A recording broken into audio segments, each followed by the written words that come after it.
Hola, ¿cómo están? Bienvenidos a La Butaca Clandestina, episodio número 89. En esta oportunidad vamos a continuar el ciclo de cine de habla no inglesa que iniciamos con The Worst Person in the World. Ya les dije que no voy a decir el nombre en su idioma original para no hacer un ridículo tremendo. En esta oportunidad no vamos a tener ningún problema en pronunciar el nombre bien, porque vamos a hablar de una película boliviana, de una película de nuestro país que ha cosechado premios por distintos festivales, incluyendo el premio del jurado en Sundance, ¿no? Que es, creo, algo muy grande que refleja el gran momento que está viviendo nuestro cine. Les estoy hablando de Utama, pero estoy acompañado en esta ocasión. Estamos haciendo un podcast presencial y es la primera vez que lo vamos a tener aquí en el programa, pero con él he hablado de cine en muchas ocasiones sin un micrófono, así que tranquilamente podría haber unos 100 podcasts ahí. ¿Cómo estás, hermano Ángelo? Gracias, Fabio. Feliz de poder estar acá en La Butaca Clandestina. He seguido la página con películas que no había visto y que quería ver, con películas que ya había visto y quería escuchar tu opinión. Entonces, feliz de estar acá. Y bueno, este episodio también va a ser especial porque lo van a escuchar el día que cumplamos 10 años del podcast. 3 años. No sé por qué se me ha venido 10. El día que cumplamos 3 años del podcast lo voy a subir. Y qué mejor que hacerlo con una peli boliviana. Utama, de Alejandro Loaiza, el primer largometraje de Alejandro Loaiza. Y la verdad, y el primer trabajo en realidad me decías, ¿no? Un poco de... El primer trabajo fuera de videoclips. Claro. Porque él dirigió videoclips, dirigió documentales, pero no hizo cortometrajes de ficción, no hizo mediometrajes de ficción. Es el primer trabajo de ficción y es una película excelente, ¿no? Y yo creo que es el sueño de cualquier persona de una ópera prima. Yo creo que esta ópera prima define tiene una vara muy alta en cuanto a las óperas primas bolivianas, ¿no? Yo creo que el trabajo que ha realizado Alejandro es muy bueno, muy importante, porque al subir la barra las personas ya no se van a animar a hacer su largo porque quieren hacer su largo, ¿no? Van a pensar mucho más fotográficamente, en temas de producción, el tema de guión, la historia, el storytelling, los efectos visuales, la colorización. Yo creo que al elevar la vara tan alta, vamos a tener los siguientes años un muy buen boom de cine boliviano, ¿no? Sí, yo creo que viene a reafirmar un buen momento que está atravesando nuestro cine y llevarlo, como tú dices, a un nuevo nivel, porque en últimos años habíamos tenido producciones muy interesantes, ¿no? Creo que la primera que recuerdo haber visto en el cine y decir, por primera vez no se han cagado en el sonido o no se han cagado en tal cosa, era Muralla, ¿no? Que a pesar de que tuvo sus críticas dispares, a mí me gustó bastante y también me gustó la última de Gori, Pseudo. Ambas sí me parecieron buenas películas, pero cuando la vi en el cine yo dije, wow, por fin puedo decir que una película boliviana por lo menos está realizada bien técnicamente. No sientes que le falte algo porque se descuidaban muchas áreas, como que solo se le daba importancia a la imagen y había películas que descuidaban el guión, películas que descuidaban muchas cosas, sobre todo cuando entró la era digital y comenzaron a poblarse mucho los realizadores. Fue como que un montón de producciones, pero no todas con calidad. Y desde ese año, no sé, 2018, en estos últimos 5 años, hemos visto muy buenas películas, ¿no? Muchas de ellas en festivales importantes. Las películas de Quiro Russo, de Carlos Piñeiro. De Valdivia. De Valdivia, exacto. Entonces hemos tenido producciones muy importantes, galardonadas en los últimos años. Y eso motiva justamente a lo que dices, ¿no? A que los nuevos realizadores, la gente que ahora mismo está trabajando, sea cada vez más minuciosa y le meta cada vez más pilas a lo que hace. Totalmente. Y creo que también la era digital ha ayudado a eso, ¿no? El hecho de que ya la imagen sea de mucho más fácil acceso para los realizadores y mucho más en nuestro contexto, nos ayuda a que ya la imagen, de alguna manera, que no nos enfoquemos solo en la imagen, ¿no? Sino veamos la escala completa de lo que es el séptimo arte. Y yo creo que partiendo ya, ¿no? Como tú decías, con Muralla, quién sabe, Soren, hasta este punto 2022, que se estrena la segunda película de Kiro Russo, El Gran Movimiento, y ahora Utama, que son obras completas en todos los sentidos. Historias, producción, actuación, dirección, increíble. Y obviamente el sonido también, que era la gran falla, digamos, del cine boliviano, ¿no? Y concuerdo con eso completamente contigo. Y ya esa falla no se nota, ya no hay esas carencias, ya es un cine que no tiene que envidiar a ningún cine de cualquier otro país, no tiene que envidiar a ninguna producción extranjera. Y creo que los premios, estuve haciendo un poco de investigación y Utama hasta la fecha tiene 27 premios internacionales. Yo creo que va a sumar muchos más y es hermoso, ¿no? Estaba chequeando algunos números, según IMDb, recaudaron en taquilla 106,000, un poco más de $106,000, que es increíble. Lo cual me alegra mucho porque también eso va a poder hacer que se autogestionen las películas, que es lo que al final los realizadores queremos hacer. Claro, claro. Estando nosotros de alguna manera metidos ahí en la industria, es algo que nos alegra mucho, ¿no? Ver que esté creciendo exponencialmente y que, como dices muy bien, no tenemos nada que envidiar ni siquiera ya a un país hermano de Latinoamérica, que digamos que las producciones de Argentina, por ejemplo, en años anteriores, muchos las comparaban con las de acá, diciendo, oye, se pueden hacer cosas buenas en Latinoamérica, ¿no? Ahora yo creo que tranquilamente estas películas pueden competir con películas de cualquier parte del mundo, por lo que decimos, la calidad en absolutamente todos los aspectos. Y bueno, ya metiéndonos un poco en la historia, Utama va de dos adultos mayores que viven en el altiplano y que están atravesando una etapa de sequía, ¿no? En su región están atravesando una etapa de sequía y en medio de todo esto Virgilio, que es el esposo de Sisa, se enferma y decide básicamente pasar sus últimos días en su hogar, que es de lo que va esta historia. Y bueno, la historia empieza a complejizarse un poco más con la llegada de su nieto, ¿no? Bueno, de eso va Utama. Es una historia que me parece tiene una estructura de guión circular, te diría, ¿no? Que más o menos lo que se plantea al principio vuelves al final, ¿no? Son como dos puntos que se van uniendo, pero esos dos puntos están desde el principio, al punto que cuando le estaba viendo yo ya intuía cómo podía acabar, pero aún así me mataba de ganas cómo se iba a llegar ahí, porque en el principio de la película te plantea la enfermedad de Virgilio y la sequía. Y algo que está muy presente en las historias del altiplano son los sacrificios o las muertes simbólicas y cómo esto puede repercutir en cosas como esta, ¿no? Que caiga la lluvia y demás. Y bueno, no es secreto para nadie que La Nación Clandestina es una de mis películas favoritas de la vida. Por algo el podcast se llama así. Y en esa película, La Nación Clandestina, el personaje hace un sacrificio voluntario para que las cosechas mejoren, siguiendo un ritual.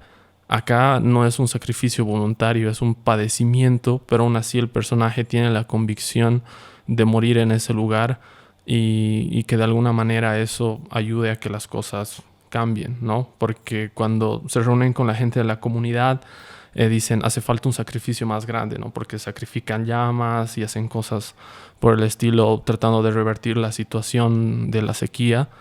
Y él de alguna manera lo asume así, ¿no? Como morir en el lugar en el que ha nacido para renacer en comunidad o algo como eso. Incluso la analogía Con él mismo, ¿no? Yo, analizando un poco el film, Virgilio es el sacrificio y Virgilio es este lugar tan especial, ¿no? Porque cuando empieza la sequía, yo me imagino que Virgilio empieza a enfermar. Y Virgilio, al estar tan arraigado con su tierra, comienza a sentir la tierra, ¿no? Y le dice a su nieto, ¿no? No ves las señales. Entonces hay un gran paralelismo entre el personaje y el lugar en el que habita el personaje, ¿no? La arena dramática, lo cual a mí me ha fascinado, ¿no? Todos son... En esta película creo que todo es lleno de referencias dentro de este mismo universo y son referencias directas que tú puedes observar y analizando un poco puedes darte cuenta de qué nos está contando, por qué, ¿no? Yo he llegado al punto en el que Utama, que, bueno, para los que no saben, ¿no? Utama significa nuestra casa, ¿no? Partiendo de ahí, del mismo título, yo creo que te da un golpe muy fuerte hacia lo que sienten estos personajes, ¿no? Y Utama yo pienso que habla de todo, ¿no? Nos habla del cambio climático, nos habla de la migración de la gente indígena que vive en las afueras de la ciudad, que tristemente cada vez hay menos y tienen que comenzar a migrar para poder existir, porque sin agua no hay vida. Y en el territorio que nos muestra Utama no hay agua, ¿no? Entonces nos habla del cambio climático, de la migración, de problemas generacionales también, ¿no? Vemos a un abuelo y a un nieto y no se habla del hijo, ¿no? Y hay un problema con el hijo. Y el hijo también de alguna manera en el pasado de la historia detona este problema que repercute en el padre y en el nieto, ¿no? En el abuelo y el nieto, que hace que la historia también sea de alguna manera una historia generacional muy bonita, ¿no? También nos habla de la enfermedad de la madre tierra, de nuestra casa, la enfermedad de nosotros como seres humanos y del amor incondicional, ¿no? Claro, la barrera del lenguaje también, ¿no? Que es algo muy presente en nuestra cultura y está muy bien retratada ahí, ¿no? ¿Se habla aymara o es quechua? Aymara, Quechua. Quechua, es quechua. Y claro, ¿quién no se ha estado en una situación de esas, ¿no? Te vas al campo y tienes que tratar de entender las cosas en quechua. Mi abuelita habla quechua, por ejemplo, pero aún así no aprendo. Le he pasado en el colegio, le he pasado en la universidad, pero me cuesta aprender el quechua. Pero claro, en algún momento de tu vida vas a estar en un lugar donde la gente solo habla quechua y no sabes qué hacer, ¿no? Y es en la misma familia muchas veces, como pasa acá. Entonces está la barrera del lenguaje. Algo que me parece muy interesante de lo que has dicho es el paralelismo entre el estado de salud de Virgilio y el deterioro de este lugar. Y yo creo que eso está bien resumido ya en el primer plano, como que son uno solo, ¿no? Ves a Virgilio caminando hacia el atardecer y es un poco simbólico de todo lo que va a pasar en la película, ¿no? Va a caminar hacia su destino, pero en el lugar que es parte de él, ¿no? Entonces es casi poético cómo se resume en ese primer plano todo lo que significa esta historia y lo que decías, esta interacción entre el espacio y Virgilio como uno solo, ¿no? El espacio como un personaje también. Claro, y si analizamos un poco también, tenemos eso en otros filmes bolivianos, ¿no? Partiendo de La Nación Clandestina hasta la penúltima gran producción boliviana, que es El Gran Movimiento, ¿no? Cómo influye el espacio en el personaje y el personaje en el espacio. Yo creo que eso es algo que es tan simple y que nos enseñan, ¿no? Cuando queremos aprender guión, cuando queremos aprender a contar historias, pero que no nos damos cuenta la profundidad que puede tener los detalles tan simples, ¿no? Un personaje deteriorado, el espacio que los rodea deteriorado. Y cómo muestras ambos cruzándolos, ¿no? Porque entendemos que el espacio donde vive Virgilio está decayendo, está... no decayendo, de hecho está en decaída. Está mal y lo aprendemos a través de Virgilio, ¿no? Y vemos el espacio, cómo está, y vemos que también es Virgilio, ¿no? Y de alguna manera también a la esposa de Virgilio, ¿no? Sisa, que es la abuela y que de alguna manera este personaje es quien nos canaliza a través de la historia, ¿no? Por más de que Virgilio sea de alguna manera la persona que cuenta la historia, la abuela juega un rol tan fundamental en el entendimiento generacional, en el entendimiento de qué es lo que está pasando, ¿no? Ella nos trae las noticias, ella nos dice que en el pueblo no hay agua, de que se quieren ir, y ella tiene que caminar muchos kilómetros para conseguir 2 baldes de agua, con los que es casi inhumano, ¿no? O sea, esa situación realmente de los personajes que están en la situación máxima de poder sobrevivir, ni siquiera vivir, ¿no? Y ellos continúan llevando la vida porque creen en su tierra, porque creen que las cosas que están haciendo van a mejorar, ¿no? Y es el amor a su misma tierra que los hace luchar y pasar por todos estos altibajos que tiene la historia. Claro, y porque se sienten plenos en ese lugar, ¿no? En algún momento dice, caminar me hace bien, caminar, porque ellos pastean las llamas igual, caminar me hace bien, trabajar me hace bien, que es algo que también te das cuenta, ¿no? De nuestros abuelos, es un pensamiento que está mucho en nuestra cultura, ¿no? Donde yo tengo que seguir trabajando, no importa que sea mayor, porque me siento vivo haciéndolo. Y no se sentirían de la misma manera, creo que en ningún otro lugar del mundo para ellos, ¿no? Para ellos no, la opción de ir a la ciudad realmente No es opción. no es opción. Ajá.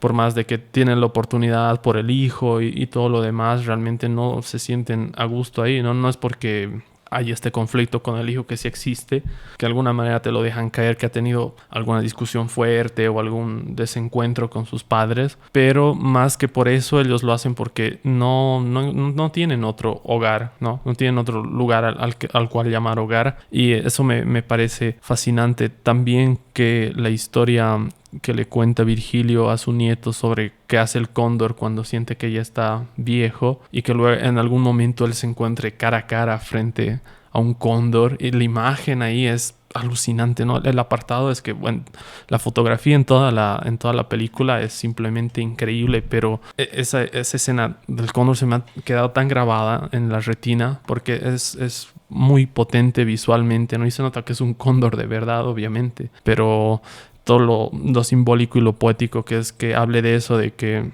simplemente baja las alas y muere en su hogar, y que termine siendo lo que él hace, es lo que me gusta tanto, ¿no? Por eso digo que la película desde el principio te va dando indicios de que él sí o sí se va a morir y se va a morir ahí, pero aún así es fascinante seguir el recorrido para ver cómo se llega hasta ahí, ¿no? Y cómo cambian los personajes en el camino. El nieto tiene una transformación brutal, yo creo, desde que llega a casa de sus abuelos hasta que termina la película, y Sisa también, ¿no? Sisa es un personaje igual, como decías, es como que te trae a tierra las situaciones más de la cosmovisión y cosas medio místicas que tiene la película, es como que te las trae a tierra para que las puedas digerir por ti mismo, ¿no? Claro, y el nieto que llegue en realidad para que sus abuelos conozcan a su hijo, ¿no? Al final, el nieto quiere eso, ¿no? Quiere una familia unida, que nunca la tuvo. Y nunca puede hablar de eso hasta el final, ¿no? Entonces, también es bien fuerte. Como tú dices, el personaje del nieto tiene una transformación tan grande que yo creo que justamente y merecidamente Santos Choque se llevó el premio a Mejor Actor de Reparto en un festival de Beijing, que me parece algo alucinante. El último premio que yo escuché de un actor boliviano, que casualmente fue de actor de reparto, fue en la producción de Chaco, Uh-huh. que igual fue una noticia... Diego Mondaca, ¿no? Sí. Exacto, Chaco de Diego Mondaca, un actor de reparto, Raimundo Ramos, si no me equivoco, gana el premio a Mejor Actor de Reparto. Y son logros increíbles. A mí me parece impresionante porque justamente eso, ¿no? Yo pienso que esta historia es muy universal y por eso también le he ido tan bien en el circuito de los festivales, porque el cambio climático está en todo el mundo. Resiliencia, claro. Exactamente. Todo el mundo tenemos situaciones en las que nos provoca algo el cambio climático. Y también da la casualidad que no es solo en Bolivia, sino que en el resto del mundo las personas del campo de las ciudades, del campo de los países quieren irse a las ciudades por, entre comillas, tener una vida más digna, ¿no? Cuando quizá no es así realmente. Entonces, y bueno, también nos habla del amor, los cambios generacionales, la barrera del idioma, y creo que todo es tan universal, pese a que Utama se encuentra en un espacio tan peculiar, ¿no? En el sur del Salar de Uyuni. Es una historia tan universal, ¿no? Felizmente, mira, tengo acá que más de 30.000 espectadores vieron la película en Francia. Wow. Sí, y van a estrenar en Italia y en España este octubre, y también van a estrenar en Rumania. Comercialmente hablando, no en un formato de circuitos de festivales. Que es donde suelen exhibirse este tipo de películas, ¿no? Más independientes. Exactamente. Bueno, autorales. Y, o sea, yo me imagino que la gente en industria en Italia, España, a Rumania, Francia, les ha debido llamar la atención de que esta historia tan particular sea tan universal también, ¿no es cierto? Entonces, eso también abre a las puertas a la película y rompe barreras, ¿no? Rompe fronteras, que es algo hermoso. Que al final que para mí como boliviano que tristemente no hablo quechua, pueda entender la película, pueda identificarme con los personajes. Y lo mismo debe pasar en el resto del mundo, ¿no? Por eso también está teniendo el éxito que tiene. Claro, esto que dices es muy importante, ¿no? Que una obra llegue a ser universal a tal punto que la puedan, no sé, ver en cualquier rincón del mundo y todos sentirse identificados. Y creo que todas las grandes obras tienen esto, ¿no? Sí se pueden situar en un contexto y situación muy específica, pero tienen algo que conecta con la gente. Y lo que decíamos de Utama es que tiene muchas aristas, ¿no? Tiene el lado de la familia, la reflexión del clima, de las creencias de uno al final de cuentas, ¿no? Porque lo que hace que la convicción de Virgilio sea tan fuerte es la creencia de que él quiere morir en el lugar en el que ha nacido, muy probablemente, ¿no? No te dicen eso en la película, pero es muy probablemente que haya nacido ahí y quiera morirse en la tierra en la que ha nacido. Y en la que ha trabajado. Y en la que ha trabajado toda su vida, claro. Sí, y es algo muy duro también de afrontar para la familia, ¿no es cierto? Virgilio quiere cruzar el lago, quiere irse. Y Sisa, su esposa, no está segura. Ella tiene dudas acerca de si debería ir con su nieto a la ciudad o no. Y el nieto que pienso que nosotros como espectadores vemos en los ojos del nieto cómo él empieza a entender que es la vida para su abuelo, ¿no? Y que es totalmente radical en ciertos aspectos y puede ser radical para él y para nosotros como espectadores, pero eso es lo que es vida para él, ¿no es cierto? Y también yo creo que es una muy hermosa lección de amor en lo que amor consiste plenamente, en la plenitud de la palabra, ¿no? El amor a tu hogar, el amor a lo que tú has hecho toda tu vida, ¿no? El deterioro, porque yo no concibo otra palabra que no sea deterioro, ¿no? Utama va en deterioro del personaje, del lugar, y al final caen los truenos, ¿no? Que sí, podemos decir que ha llovido, pero tal vez no. Y no sabemos qué más pueda pasar, pero nos enseña también a cómo tenemos que continuar su vida, ¿no? El nieto entiende que su abuelo nunca quiso ir a la ciudad y su abuela tampoco. Tal vez por deseo propio, tal vez por deseo de su esposo, tal vez porque tiene que trabajar personalmente, místicamente, para poder entender el cruce del lago de la persona, pero todos parten hacia lo que tienen que hacer, ¿no? El nieto va porque tiene que nacer su hijo, Virgilio parte para sacrificarse y Sisa se queda ahí, ¿no? Entonces también nos enseña cómo nosotros los seres humanos nos comportamos a través de situaciones tan críticas, tan difíciles, y cómo llevarla. Igual como de un momento al otro puede cambiar la situación de compartir el espacio con una persona y de repente ya no, pero saber que es parte de la vida, ¿no? O sea, moverte de un lado al otro, mudarte, todas esas transiciones que nos toca vivir como seres humanos, que son parte de la vida y cuando llegan las tienes que afrontar de la mejor manera que puedas, ¿no? Y me gusta mucho cómo en cierto punto de la película llega a ser muy conflictiva la relación entre Virgilio y su nieto, sobre todo porque con Sisa es como que se llevan bastante bien. Incluso tiene la confianza de decirle primero a él que va a tener un hijo, ¿no? Y lo ves un poco desde la perspectiva de Virgilio, eso me gusta, a través de la ventana y le está contando, ¿no? Un hijo te cambia todo y recién terminas de entenderlo al final cuando le regala una ropa tejida por ella, ¿no? Para su hijo. Entonces, cómo va cambiando esa interacción entre Virgilio y su nieto. Al Virgilio enterarse de cierta manera que va a tener un hijo, es como que se da cuenta de que no está aquí solo por los intereses de su padre realmente. Y que creo que nunca estuvo. Claro. Yo quiero creer que nunca estuvo por los intereses de su padre. Claro, pero era lo que pensaba Virgilio, ¿no? Que estaba ahí como mensajero. Incluso todo el tiempo le dice, ¿no? Tú estás aquí de mensajero, no te importamos y demás. Pero en ese momento es como que algo cambia y se da cuenta, ¿no? Realmente nos quiere, nos considera su familia y por eso quiere que nos vayamos con él, ¿no? Pero dice, aún así yo me muero aquí. Pero ahí cambia la relación, incluso le regala unas creo que son pepitas de oro y su sombrero, ¿no? Claro, y el regalo del sombrero sí, tan duro. Es emotivo porque sabes que justo en ese momento es como que él está yendo a morir y es lo que él lleva a todos lados con él, el sombrero, ¿no? Es muy simbólico. Exacto, es muy simbólico. También me pareció muy simbólico que la chompa que teje la abuela es verde y siempre vemos al personaje de Santos Choque con tonos verdes, ¿no? Y visualmente en pantalla es hermoso. Claro. Tiene momentos demasiado conmovedores, demasiado crudos. A mí me sorprendió el momento del ritual, ¿no? Cuando carnean a la vicuña. Si es que no me equivoco, son vicuñas. Es fuerte, ¿no es cierto? Es un momento fuerte que, claro, felizmente para nosotros tenemos cierto entendimiento de por qué acá las culturas indígenas lo hacen. En Francia no. Claro. En España no. En Estados Unidos tampoco. Entonces, tiene simbolismos que también te atrapan desde una manera que es una cultura que no conoces, pero te la están dando a conocer sin que tú quieras, ¿no? Uh-huh. Y sin filtros, además. Y sin filtros, uh-huh. Exactamente. Eso me parece hermoso, ¿no? Porque es una película que nos cuenta la vida, ¿no? Robert McKee dice que hay dos tipos de películas, ¿no?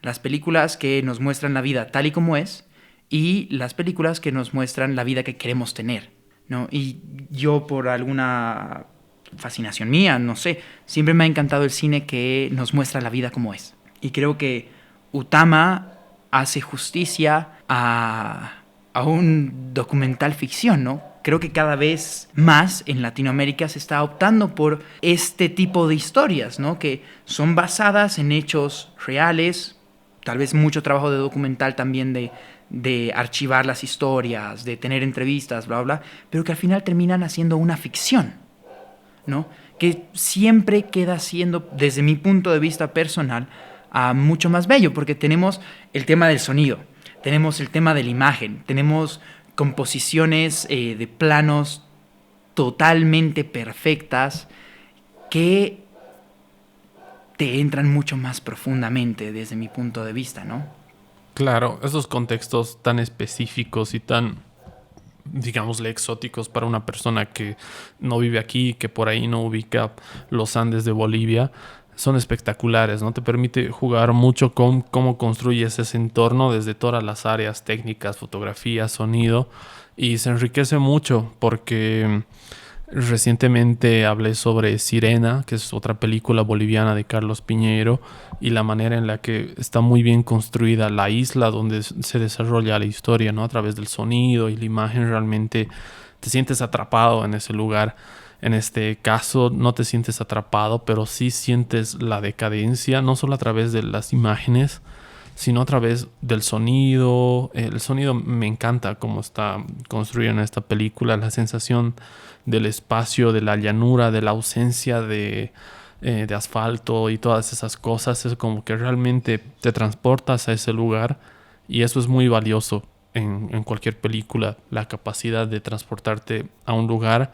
Habla de lo bien hecho que está todo a nivel técnico. Totalmente de acuerdo, ¿no? Y bueno, la directora de foto, que se llama Bárbara Álvarez, que es una uruguaya que tiene un trabajo totalmente exquisito. De hecho, una de sus primeras producciones justamente es en Netflix, que se llama Whisky, una película uruguaya. Hablaron en un show mientras hacían el recorrido de medios, cuando ganó Sundance, en Uruguay, que la casa donde filmaron es hechiza. Es un set totalmente hechizo, como si estuviésemos hablando de productoras colombianas que tienen sets enormes. Entonces eso también les ha facilitado demasiado para que cada plano sea una fotografía digna de admirar, ¿no? Y cómo nos presentan el espacio a través del lente, que me parece muy, muy sutil. Yo juraba que eran casas de verdad, de adobe. ¿Ven qué loco que sea? Hay un set. Las dos casas en las que filmaron, ¿no? Las de Virgilio y Sisa, son hechizas, son casas hechizas. Wow. Y que parecen totalmente de adobe, ¿no? Claro, sí.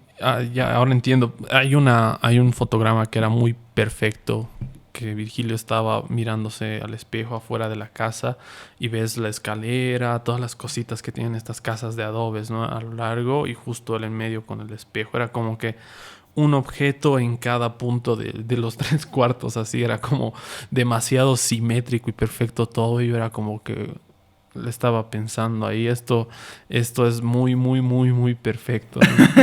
Entonces que sea set se me hace como que tiene mucho sentido que sea un set para que sea tan, tan, tan perfecto, ¿no? Claro, y yo pienso que Utama, en general, como una película, alcanza a esa perfección, ¿no? Que sus planos le hace justicia, las actuaciones, ¿no? Santos Choque sí es actor, me parece que alcanza perfectamente un nivel de cualquier producción, y que los abuelos son actores naturales Claro. y que te mueven el piso. Son muy buenos, ¿no? Ellos sostienen casi toda la película, ¿no? Lo de Santos Choque también es increíble, pero lo de los abuelos es más increíble considerando que son actores naturales, ¿no? Claro. Porque, claro, también para tener una preparación y hacer lo que hace Santos Choque hay que tener mucho talento, pero lo de estos señores es simplemente increíble, ¿no? La presencia que tienen, hasta en los rostros, sí, esa tiene ese rostro de la abuela dulce, ¿no?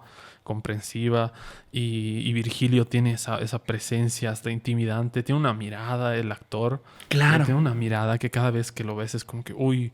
De hecho, en la toma que sale en el tráiler también, en la que la cámara hace un paneo hacia Virgilio, la mirada me llevó a Shutter Island de Scorsese. Ya, ajá. Pensé por un momento que estaba viendo esa película, ¿no? Por una mirada tan profunda, Sí, sí, sí. tan pura, tan dura. Maravilloso, ¿no? Felizmente ellos tuvieron un coach actoral que me parece de ensueño, a Freddy Chipana, que es uno de los actores bolivianos con más recorrido que tiene Bolivia, más de 35 años en el rubro, si no me equivoco, excelente actor de audiovisual y de teatro. Me estuve investigando un poco y tuvieron 2 meses de preparación. Entonces dice que a Freddy Chipana les daba clases de actuación y les preparaba en las mañanas durante 2 meses, y en las tardes los actores se juntaban con Alejandro Loaiza para repasar las líneas, para tener el entendimiento de cómo se iba a filmar las escenas. Entonces me ha parecido alucinante. Esos actores que siendo naturales no terminaron siendo tan naturales, ¿no? Porque de alguna manera u otra tuvieron una formación tal vez muy corta Durante el proceso de la película, Ujú. pero que no tiene nada que envidiar a, por ejemplo, cualquier otro actor que estudió en Juilliard. Ujú. Sí, sí, sí, sí, se notan.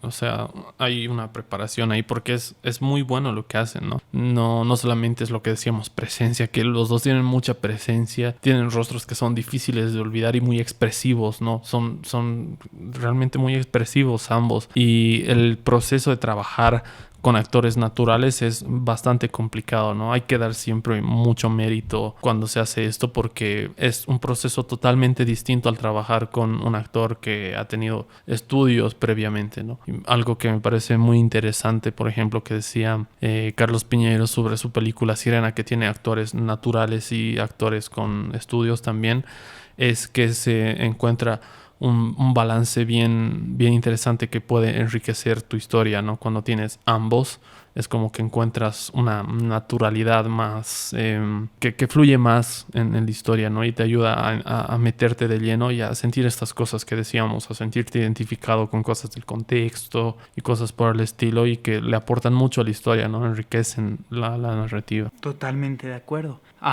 El sonido es otro personaje más en la película, ¿no? Sí. La respiración de Virgilio te marca el tono de la película entera. Hasta su estado de salud. Como, o sea, Exactamente. esa respiración es como que la ves cada vez más deteriorada y te das cuenta de cómo está avanzando la enfermedad con simplemente ese sonido, ¿no? Exacto. De hecho, la película tiene, desde mi punto de vista, tiene muy pocos diálogos, lo cual me pareció sublime, porque las líneas que lanzan son perfectas. No necesitan decir menos, no necesitan decir más. Dicen la cantidad de palabras perfectas, de la forma perfecta, que también el sonido de la palabra te va dando ese ritmo, ¿no? Y en muchas ocasiones en la película no hay la palabra, es la imagen, es la respiración de Virgilio. Y bueno, ahí comenzamos con el sonido estradigético que nos va marcando el soundtrack de la peli, ¿no? El leitmotiv que tienen los tambores. De repente tiene un par de bajos igual. La música también es excelente, ¿no?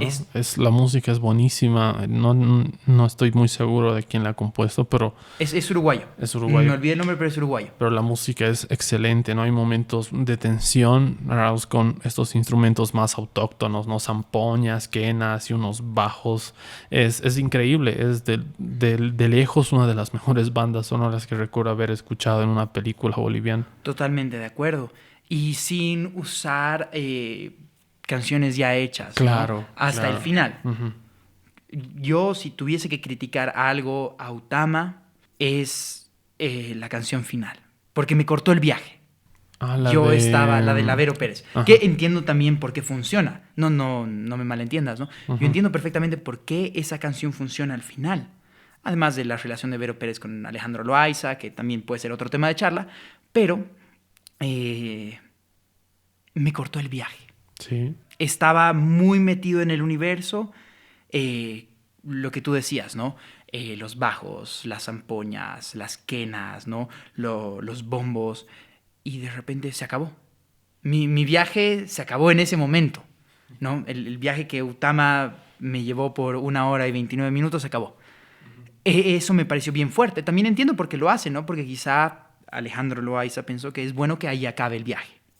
Y que respeto completamente, ¿no? Pero desde un gusto totalmente personal, yo estaba esperando alguna forma de zampoñas y quenas. Más intensa, claro.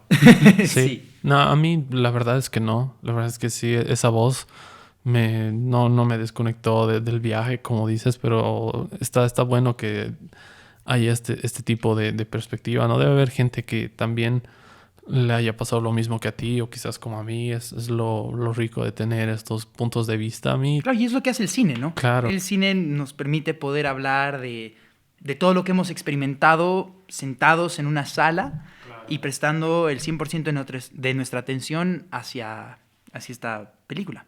Claro, y es la idea de este podcast también, ¿no? Por eso es la butaca, porque es la intención de verlo como un espectador más que como crítico de cine, ¿no?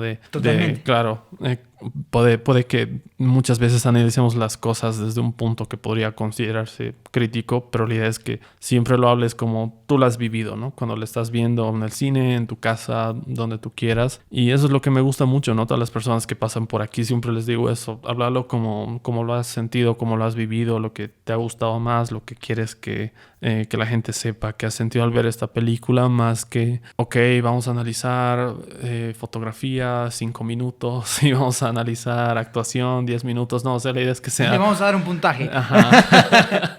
Sí, yo no soy mucho... 10 butacas de 10. 10 butacas doradas. No, yo no soy mucho de dar puntajes, la verdad, porque me cuesta calificar una película o casi cualquier expresión de arte desde un punto de vista cualitativo, ¿no? Y es que es totalmente subjetivo. Cuantitativo, mejor dicho. Claro. Uh-huh. Y es totalmente subjetivo, ¿no? Podemos criticar, quién sabe, la película en aspectos técnicos, pero ¿cómo vas a calificar una historia?